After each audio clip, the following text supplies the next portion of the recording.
Hello, कैसे हैं आप सब। मैं आपका मेंटोर एक बार फिर से आपके सामने उपस्थित हो गया हूं और साथ लेकर आया हूं लर्निंग विदाउट रूल्स का एक नया और फ्रेश सेशन। जैसा कि आपको पता है, पिछले दिन वॉइस की शुरुआत की है, 13 क्वेश्चन बताया है। आज उसके दूसरे पार्ट के साथ हम आपके सामने उपस्थित हुए हैं। 14वें से 26वें क्वेश्चन का डिस्कशन करेंगे, तो जल्दी से आप नोटबुक और पेन लेकर के तैयार होइए। मिलते हैं म्यूजिक के बाद।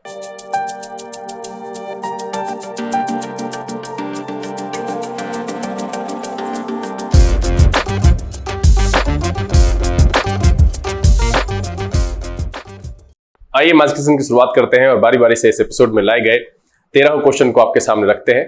ठीक उसी तरीके से जो पिछले दिन मैंने वॉइस के नॉर्म्स को समझाया था कि ये लगभग टेंस के जैसा ही है, लेकिन इसमें जो सब्जेक्ट से शुरू होने वाला सेंटेंस था टेंस में, इसे ऑब्जेक्ट से शुरू करते हैं, जहां हम टेंस में V1 से V5 अप्लाई करते हैं।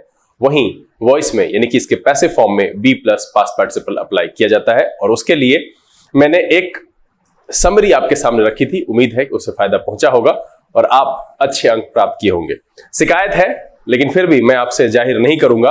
आप अगर इस टेस्ट को देते हैं तो आपको अपने अंक जरूर लिखने चाहिए। कमेंट में जरूर बताना चाहिए कि एपिसोड कैसा लगा, क्योंकि जब आप लिखते हो तो मुझे कहीं ना कहीं अच्छा लगता है कि चलो बच्चों को फायदा हो रहा है, तो ये और तरह के एपिसोड्स भी लाने के लिए मुझे मजबूर करता है।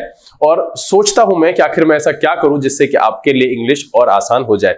तो मैं बस इतना ही कहूंगा कि खुल करके इस वीडियो सेशंस में इन्वॉल्व होइए, इसको बनाइए और अपनी इंग्लिश को बेहतर कीजिए और मुझे भी बीच बीच में संदेश देते रहिए। सेशन को शुरू करेंगे, लेकिन उससे पहले जो लोग इस चैनल पर नए हैं, चैनल को सब्सक्राइब कर लीजिए, बेल आइकन प्रेस कीजिएगा और नोटिफिकेशन को ऑल पर रखिएगा, ताकि यहां से जो अपलोड की जाती है वीडियो उसकी नोटिफिकेशन आपको मिले और कोई भी सेशन मिस ना हो। लाइक और शेयर करने में आप हमेशा कंजूसी करते हैं, तो प्लीज ऐसा नहीं कीजिए।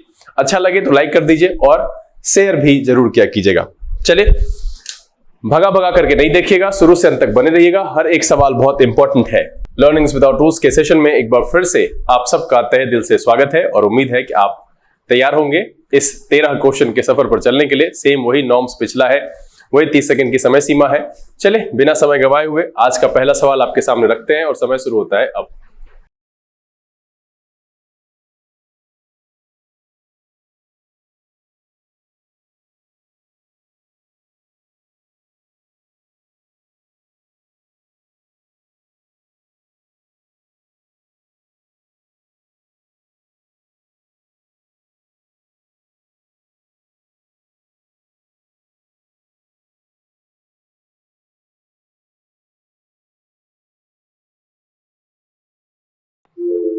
चलिए, समय समाप्त हो चुका है। बहुत ही कॉमन सा इसमें कॉन्सेप्ट है।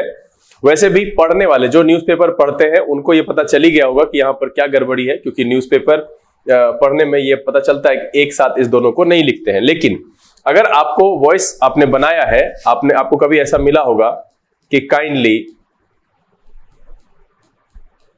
पोस्ट द लेटर, अगर आपको ऐसा बनाने के लिए दिया गया होगा, बचपन में आपने बनाया होगा, 10th स्टैंडर्ड तक तो सभी लोग बनाते हैं, तो इसका पैसिव हम क्या बनाते थे? यू आर रिक्वेस्टेड टू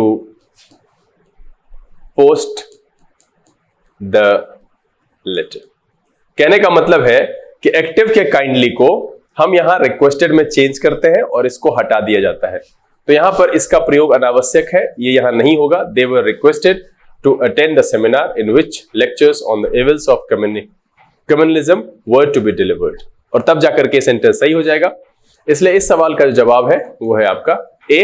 यहां पर काइंडली लिखा गया है, जिसको कि पैसिव में हटा दिया जाता है, उसकी जगह पर रिक्वेस्टेड ऐड किया जाता है, जो कि मैंने आपको यहां पर एक एग्जांपल से समझाया और आपको पहले से पता होगा। उम्मीद है कि ये आपका सही हुआ होगा। आप अपने अंक जरूर कमेंट बॉक्स में लिखिए। और मैंने एक और बात कही थी कि आप मुझे बताइए कि आप किस शहर से, किस जिले से, गांव से या कहां से देख रहे हैं, कमेंट में लिख करके मुझे बताइएगा जरूर। चलिए अगला सवाल और आपका समय शुरू होता है अब।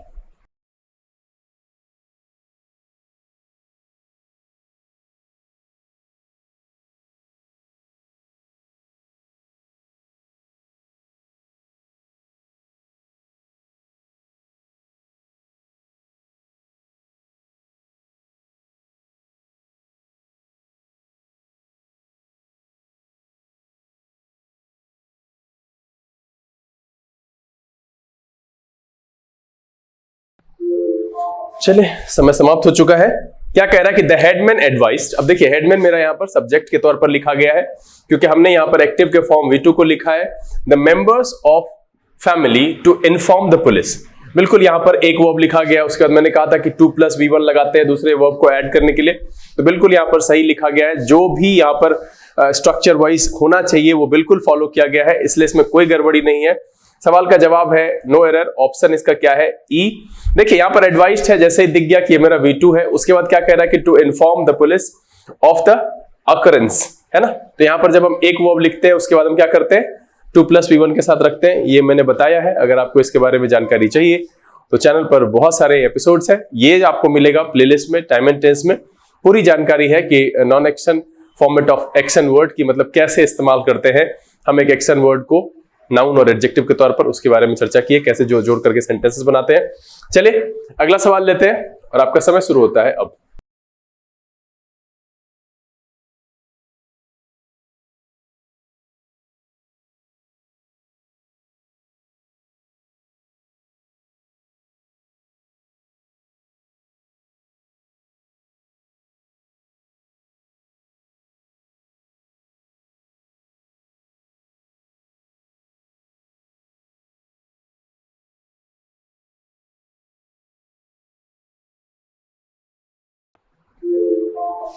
चलिए समय समाप्त हो चुका है। कह रहा है bye whom was he helped.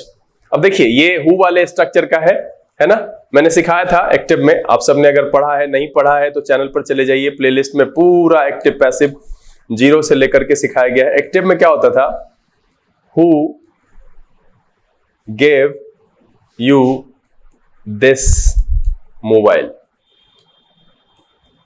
इसको मैंने बनाने के लिए आपको बताया था पैसिव में, by whom was। अब ये दिस मोबाइल को ले जा रहे हैं इसलिए मैंने was लिखा है, this mobile given to you. Living के साथ हमेशा ध्यान रखिएगा कि अगर 2 ऑब्जेक्ट हो, लिविंग वाले ऑब्जेक्ट को अगर हम नहीं ले जा रहे हैं कन्वर्जन में सब्जेक्ट की जगह पर, तो उसको टू लगा करके रखते हैं। इसका जो दूसरा पैसिव है वो क्या होगा कि बाय whom, अब की बार हम यू को लाएंगे तो यहां हो जाएगा were you given this mobile. तो देखिए उस स्ट्रक्चर को फॉलो करते हुए यहां बिल्कुल ठीक लिखा गया कि by whom was he helped when he seriously wounded by a terrorist. अब देखिए सब्जेक्ट कौन है इसमें, टेररिस्ट है। घायल कौन किया है, डोअर कौन है, सब्जेक्ट ये है, ये डोअर है मेरा, और ये जो है ही, ये है उसका रिसीवर। रिसीवर कहने का मतलब है ऑब्जेक्ट, है ना। तो जब ऑब्जेक्ट से सेंटेंस शुरू किया गया है तो यहां पर मुझे बी प्लस पास्ट पार्टिसिपल लिखना पड़ेगा। तो यहां वुंडेड है तो यहां ही के बाद वॉज ऐड कीजिए, क्योंकि मेरा सेंटेंस पास्ट में है, यहां पर भी वॉज है। तो यहां पर अगर हम वॉज ऐड करेंगे कि ही वॉज सीरियसली वुंडेड, तब जाकर के सेंटेंस सही होगा। क्योंकि देखिए वैसे भी स्पष्ट है कि बाय अ टेररिस्ट है, एजेंट के तौर पर किया गया है। कोई भी व्यक्ति अगर घायल किया गया है तो किसी के द्वारा किया गया है, और वो है कौन, यहां पर मेंशन है कि टेररिस्ट की बात कर रहा है। तो टेररिस्ट मेरा सब्जेक्ट है, वो इंसान ऑब्जेक्ट है। ऑब्जेक्ट से सेंटेंस की शुरुआत की है, इसलिए पैसिव का पैटर्न फॉलो होगा, और इसीलिए इस सवाल का जवाब है वो है आपका सी, ही के बाद हम वॉज ऐड करेंगे। चलिए अगला सवाल, और आपका समय शुरू होता है अब।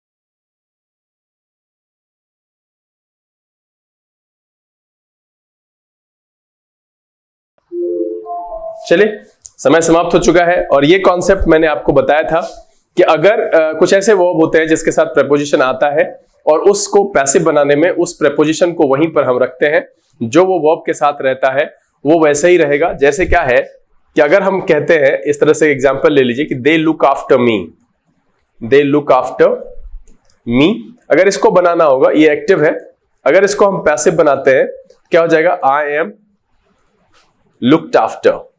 इसको हम हटा नहीं सकते हैं, ठीक है, लुक्ड आफ्टर।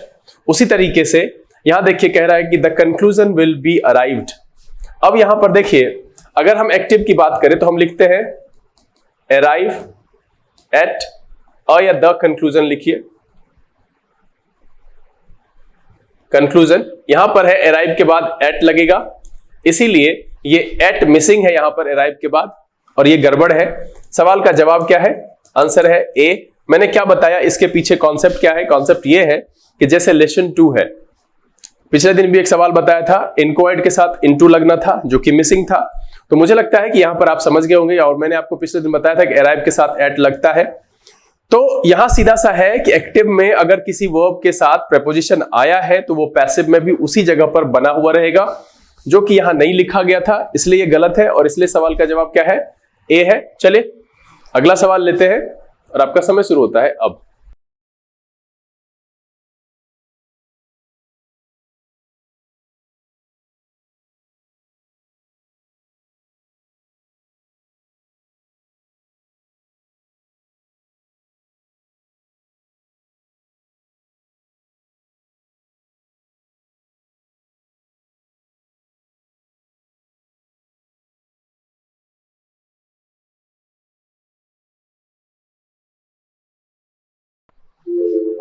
चलिए समाप्त हो गया समय, और ये भी जो नॉर्म्स है, जो कॉन्सेप्ट है इसके पीछे, वो मैं समझा चुका हूं। मैंने कहा है, मैंने एक जानकारी पिछले दिन दी थी कि दुनिया में 2 तरह के वर्ब होते हैं, एक जो प्रोसेस बताते हैं और एक जो रिजल्ट बताते हैं। प्रोसेस बताने वाले वर्ब हमेशा पैसिव में अपने साथ बाय लेते हैं, रिजल्ट बताने वाले वर्ब बाय नहीं लेते हैं। और मैंने उसमें आपको कुछ चीजें नोट डाउन कराई थी। मैंने कहा था कि ओब्लाइज्ड है ना, ओब्लाइज्ड, नोन, इसके साथ क्या लगता है? टू लगता है। फिर मैंने कहा था इंटरेस्टेड, कंसिस्टेड, कंटेन्ड, इसके साथ इन लगता है। मैं दोबारा क्यों लिख रहा हूं पता है? मैं ऐसा नहीं है, मैं वीडियो को लंबा करने के लिए दोबारा नहीं लिख रहा हूं, या आपको परेशान करने के लिए दोबारा नहीं लिख रहा हूं। अगर आप इस सेशन को पहली बार देख रहे हैं, आप ये कॉन्सेप्ट नहीं समझते हैं, तो मैं आपके लिए लिख रहा हूं। अगर आप नए हैं तो आपका दायित्व भी बनता है कि आप चैनल को सब्सक्राइब करिए, वीडियो को लाइक करके शेयर कर दीजिए, वो मैंडेटरी है, वो आपको करना चाहिए अगर पसंद आ रहा है तो। खैर, मैं ये कह रहा हूं कि अगर इस कॉन्सेप्ट को पूरे विस्तार से जानना है तो इसका पहला एपिसोड जो 13 क्वेश्चन गया है उसको भी जाकर के देखिए, उसको बनाइए, कितने अंक प्राप्त करते हैं लिख करके बताइए। तो यहां पर देखिए कि सरप्राइज लिखा हुआ है, और मैंने पिछले दिन बताया था कि सरप्राइज के साथ क्या लगता है? सरप्राइज के साथ क्या लगता है? एट लगता है। इस कैटेगरी में कौन कौन था? अलार्म था, एस्टोनिश था, है ना, उसके बाद शॉक था, ऐसे बहुत सारे मैंने बताए थे उसमें। आप पूरा विस्तार से जानना चाहते हैं किस किस के साथ एट लगता है, तो वो पिछले वीडियो में है। तो यहां पर क्या होगा, बाय का प्रयोग नहीं करके यहां पर हम एट का प्रयोग करेंगे, इसलिए इस सवाल का जो जवाब है इसका आंसर हो जाएगा आपका बी। देखिए बहुत ही आसान है अगर आप इस चीज को ध्यान में रखते हैं। मैंने आपको एक आसान सा तरीका बताया, मैंने कहा कि स्टेट ऑफ माइंड वाले वर्ब या फिर ज्ञानेंद्रिय वाले वर्ब कहीं ना कहीं उलझाते हैं। तो एक जो मैं देखा, मेरी जो एक ऑब्जर्वेशन थी वो मैंने आपके सामने रखा कि कुछ ऐसे वर्ब्स होते हैं जो प्रोसेस को शो करते हैं, जैसे खाना प्रोसेस है, जैसे चलना प्रोसेस है, लेकिन पहुंचना प्रोसेस नहीं है, उस प्रोसेस का रिजल्ट है पहुंचना। जैसे आपने कुछ किया, ये करना प्रोसेस है, लेकिन मैं सरप्राइज हो गया तो ये उस प्रोसेस का रिजल्ट है। तो जो प्रोसेस वाला है उसके साथ बाय लगता है, और जो प्रोसेस नहीं रिजल्ट होता है वो अपने साथ बाय नहीं लेता है। और उसमें मैंने कुछ एग्जांपल्स आपके सामने रखे थे जिसके आधार पर ही ये सवाल है, और इसका जवाब क्या है? आंसर नंबर है बी। चलिए फटाफट बन रहा है, सेशन में कोई टफ सवाल नहीं है, बहुत ही आसानी से बनाया जा सकता है अगर आपकी टाइम एंड टेंस बहुत अच्छे से हो चुकी है। अगर नहीं हुआ है तो मैं बस इतना ही कहूंगा कि टाइम एंड टेंस के लिए भी 4 सेशंस मैंने रखे हैं मिरर ऑफ कॉमन के सॉल्यूशन के तौर पर। और अगर आप CHSL की तैयारी कर रहे हैं या किसी भी ऐसी परीक्षा की तैयारी कर रहे हैं जहां पर एरर स्पॉटिंग पूछा जाता है और इंग्लिश में ये शामिल है, तो मिरर ऑफ कॉमन एरर आपके ग्रामेटिकल कॉन्सेप्ट पर आधारित जो टेस्ट है उसके लिए बहुत जरूरी है। तो आप इसको एक बार बनाइए, बना करके देखिए कि आपकी क्षमता कितनी है और कितना पढ़ना पड़ेगा। ऐसे बहुत सारे मॉक अवेलेबल है इस चैनल पर, तो आप उसको भी प्रैक्टिस कर सकते हैं। बहुत जल्द मैं आपके सामने लाइव भी उपलब्ध होऊंगा और CHSL के लिए टेस्ट वगैरह कराऊंगा, वोकैब वगैरह पर काम करेंगे। बहुत सारे जो क्वेश्चंस आते हैं, जो पैटर्न है, उस सब पर भी हम बात करेंगे, तो बता दी जाएगी आपको कि कब से लाइव आने वाले हैं। चलिए अगला सवाल लेते हैं और आपका समय शुरू होता है अब।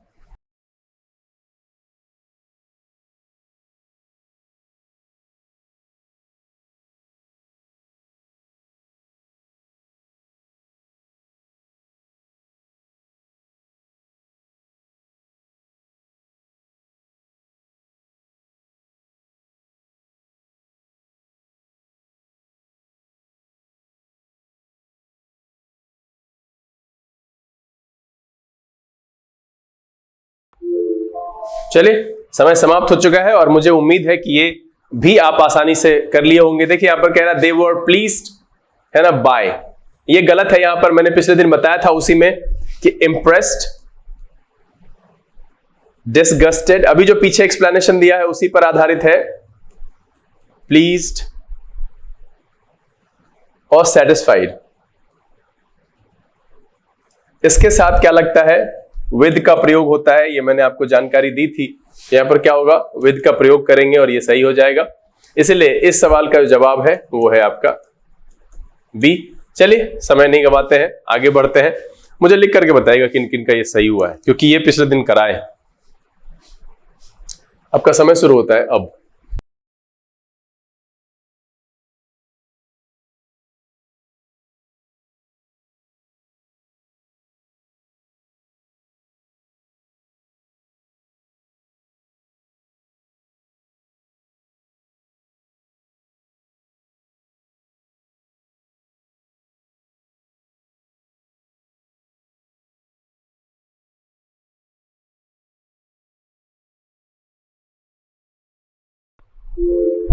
चलिए समय समाप्त हो गया है और समझ गए होंगे आपके सवाल में क्या। देखिए कह रहा है police inspector sent to my house. अब देखिए अगर ये पुलिस इंस्पेक्टर मेरा सब्जेक्ट है तो यहां पर सेंट है, तो किसको भेजा वो यहां मेंशन करना चाहिए। ठीक है, साथ में कह रहा है and all the rooms were checked.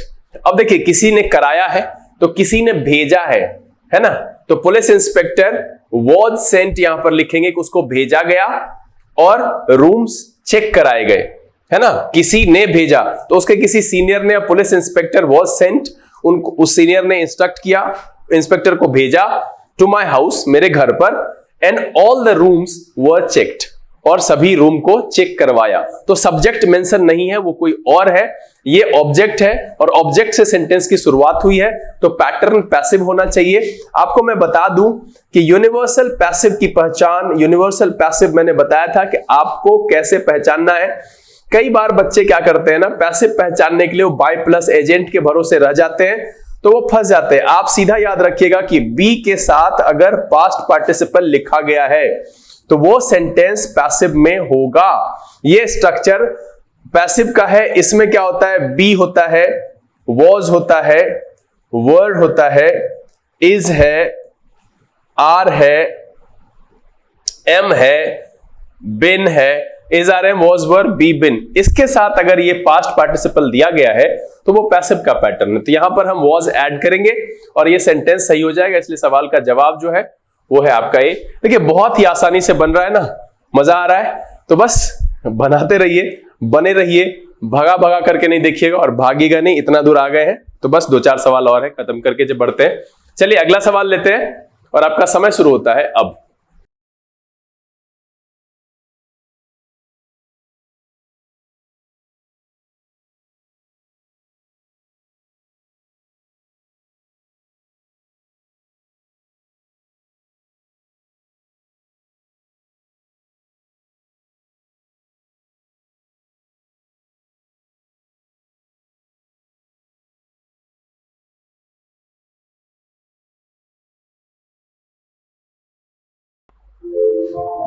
चलिए समय समाप्त हो चुका है।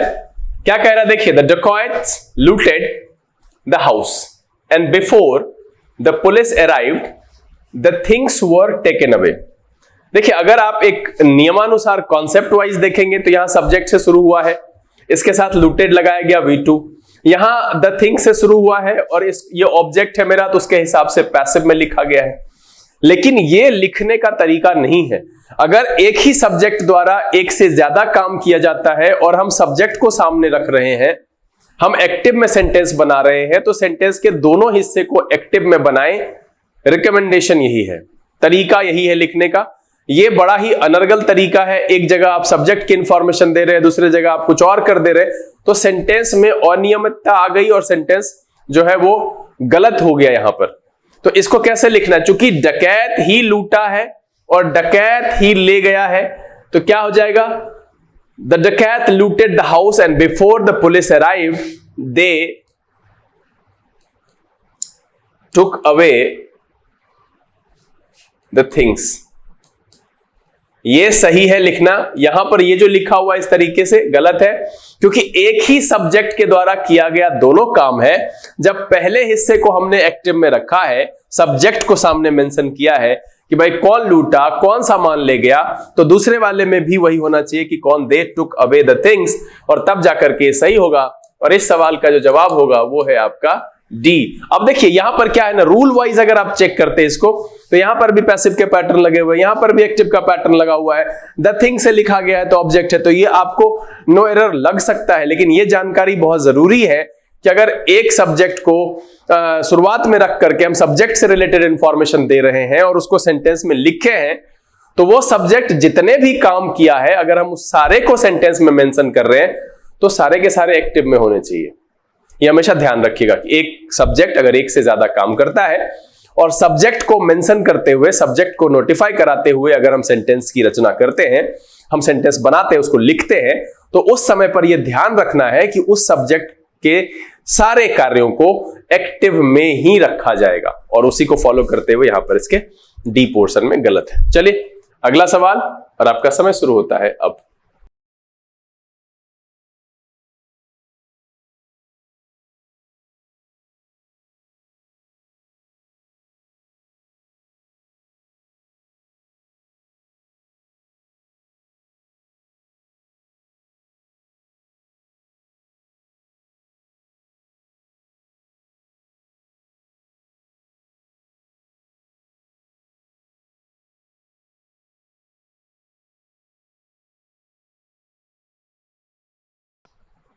चलिए समय समाप्त हो गया।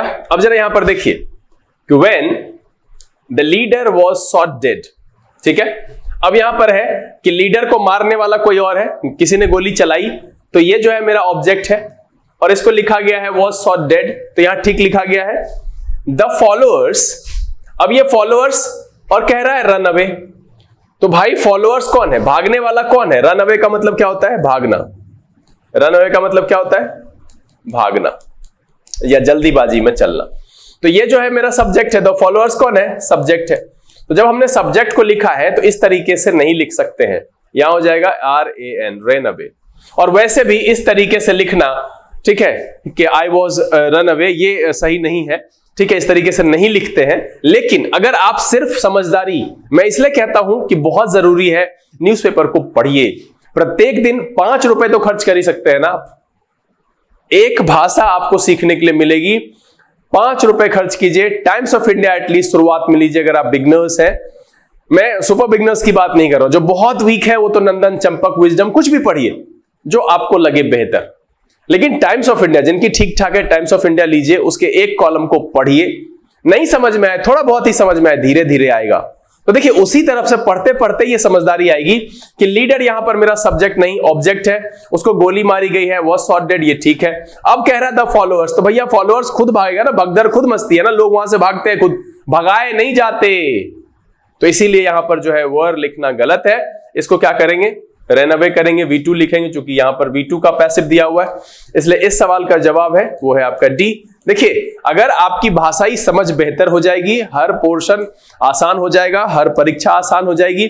इसलिए मैं कहता हूं कि आपका syllabus reading comprehension, cloze test, error, filler ये नहीं है कि भारत में या किसी भी जगह पर कहीं भी आपने बहुत सारे जो आइल्स वगैरह की जो परीक्षाएं होती है वहां देखिए किस चीज की टेस्ट होती है, रीडिंग, राइटिंग, स्पीकिंग और अंडरस्टैंडिंग, यही 4 है ना, यही आपका सिलेबस है, आपको ये ध्यान रखना चाहिए। ये जो इधर आरसी है, एरर है, ये सारे क्वेश्चन पैटर्न्स हैं जो उस पर पूछा जाता है रीडिंग राइटिंग को समझने के लिए कि आपकी बेहतर है या नहीं, उसकी जांच के लिए ये क्वेश्चन पैटर्न्स है, ये सिलेबस नहीं है।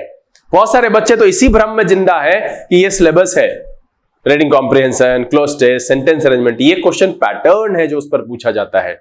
चलिए अगला सवाल लेते हैं, आपका समय शुरू होता है अब।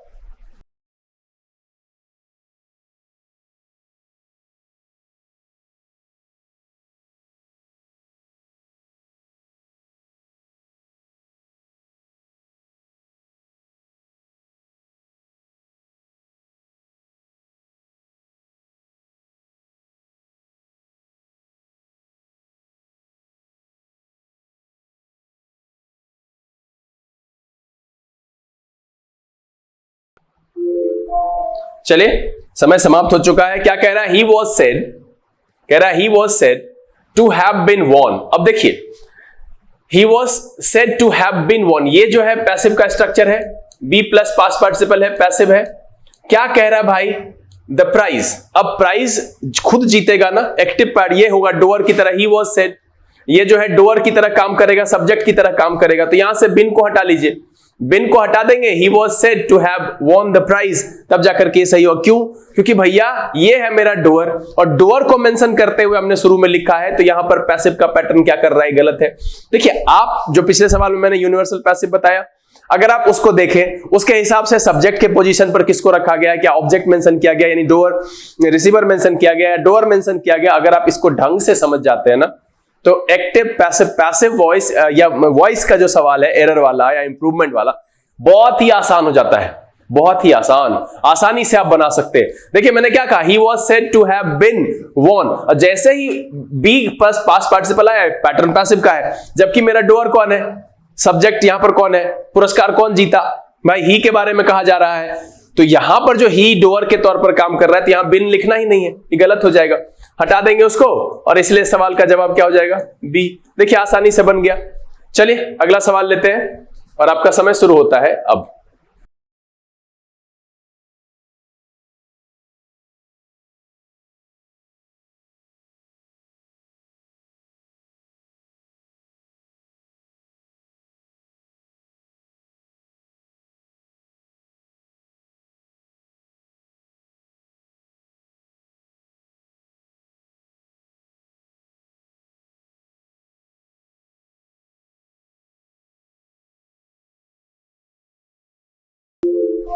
चलिए समय समाप्त हो गया, और अभी तुरंत मैंने कॉन्सेप्ट समझाया है कि एक ही सब्जेक्ट अगर दो काम करता है और सब्जेक्ट को नोटिफाई मेंशन करते हुए शुरुआत में डोअर आधारित सेंटेंस अगर हम बनाते हैं, तो उस जगह पर क्या होता है कि दोनों को एक्टिव में रखना होता है। अब देखिए बर्गलर्स का मतलब होता है सेंध मारकर चोरी करने वाला चोर। कौन होता है?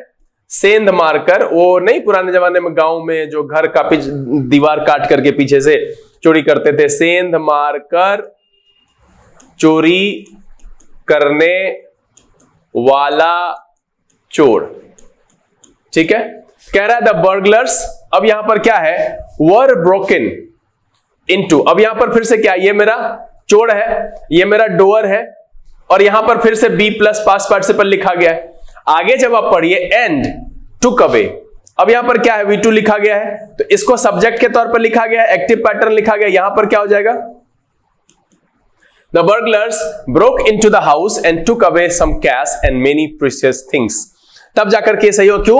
क्योंकि इसी सब्जेक्ट द्वारा दो काम मेंशन किया गया है, सब्जेक्ट को शुरुआत में रखा गया है, सेंटेंस मेरा एक्टिव में है, दूसरा हिस्सा ऑलरेडी एक्टिव में है। इसको देखते हुए एक बार पढ़ेंगे तो आपको अंदाजा लग जाता, पढ़ते तो, और मुझे लगता है कि आप सब सही बनाए होंगे, बिल्कुल सही बनाए होंगे। लिख करके मुझे बताएगा कि सही किन किन का सही हुआ है। तो यहां पर सीधा सा है कि burglars broke into the house and took away. याद है कि अभी मैंने कहा कि एक सब्जेक्ट एक से ज्यादा काम करे, सब्जेक्ट को मेंशन करते हुए, सब्जेक्ट से शुरू करते हुए, उसकी इंफॉर्मेशन देते हुए सेंटेंस की शुरुआत करे, मतलब है कि एक्टिव लिखे, तो एक्टिव के पैटर्न V2 दोनों तरफ लगाए गए हैं, और इसीलिए यहां पर वर्ड ब्रोकन गलत है, इसमें होना चाहिए ब्रोक, आंसर होगा A। चलिए सेकेंड लास्ट क्वेश्चन, आपका समय शुरू होता है अब।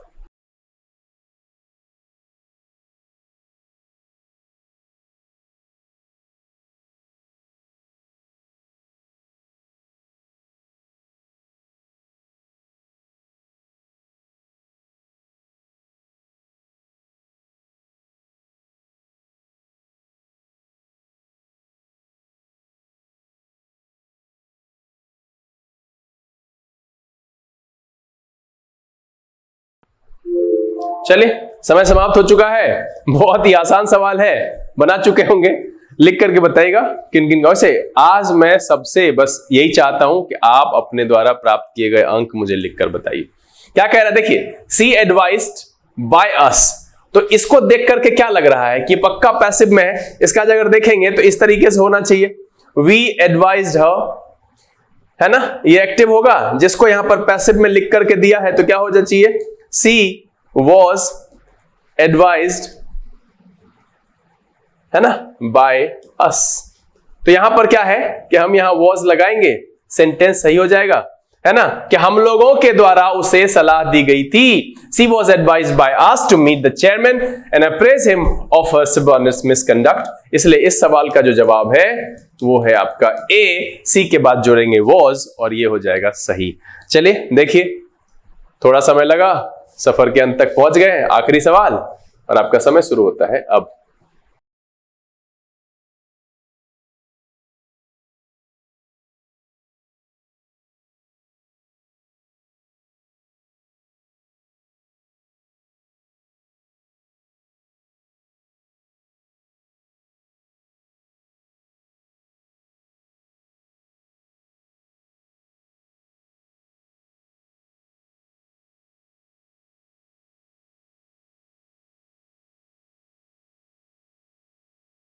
चलिए समय समाप्त हो गया और फिर से अभी जो कॉन्सेप्ट मैंने आपके सामने रखा कि अगर एक ही सब्जेक्ट है, दो काम करता है, सब्जेक्ट को नोटिफाई कराते हुए या सब्जेक्ट की सूचना देते हुए सेंटेंस को लिखा जाता है, तो दोनों हिस्सा जो है वो एक्टिव में ही होना चाहिए। अब वैसे भी नीडी मैन का मतलब होता है जरूरतमंद आदमी, यानी कि अगर ये प्यासा है और यहां पर कह रहा है मनी लेंडर, है ना, मनी लेंडर ये है कुआं, तो भैया कुआं नहीं कहेगा कि ले लीजिए ना सर, कुआं नहीं कहेगा, नीडी मैन मेरा सब्जेक्ट होगा, यही कहेगा पैसा देने के लिए रिक्वेस्ट करेगा।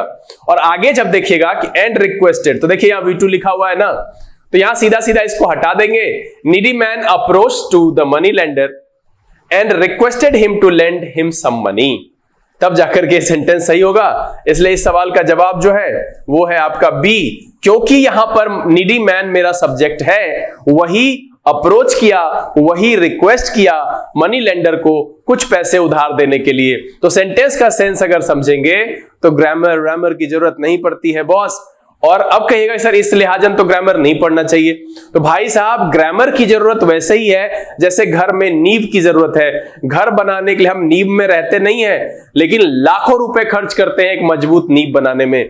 तो ये जो इंग्लिश लैंग्वेज है, इसको डायरेक्ट कहीं पर भी आपको बोलचाल में लिखने में ग्रामर की जरूरत नहीं पड़ेगी, उस समय में रूल याद नहीं करना पड़ेगा, मैं मानता हूं इस बात को। लेकिन जो ये आपके भाषा की घर बनेगी ना, उसके लिए ग्रामेटिकल नॉर्म्स एंड कॉन्सेप्ट आपके दिमाग में होना चाहिए। आपको उसकी समझदारी होनी चाहिए कि अगर मैं इज लगा रहा हूं तो क्यों लगा रहा हूं। जैसे यहां पर देखिए कि नीडी मैन मेरा सब्जेक्ट है, अब इसी सब्जेक्ट को नोटिफाई कराते हुए, इसके लिए इंफॉर्मेशन देते हुए दो बातें कही गई है, तो दोनों का दोनों एक्टिव में होगा। इसलिए हम समझ पाए कि यहां पर वॉज अप्रोच नहीं होना चाहिए। Needy man approach to the money lender and requested him to lend him some money, और तब जाकर के हमको पता चला कि भैया इसमें बी में एरर है। उम्मीद है कि आज का ये छोटा सा सेशन आप सबके लिए मजेदार रहा और सारे सवाल बहुत ही आसान लगे, बहुत आसानी से आपने इसे सॉल्व किया। अगर कर लिया, नंबर जोड़ लिया, फटाफट से कमेंट में डाल दीजिए।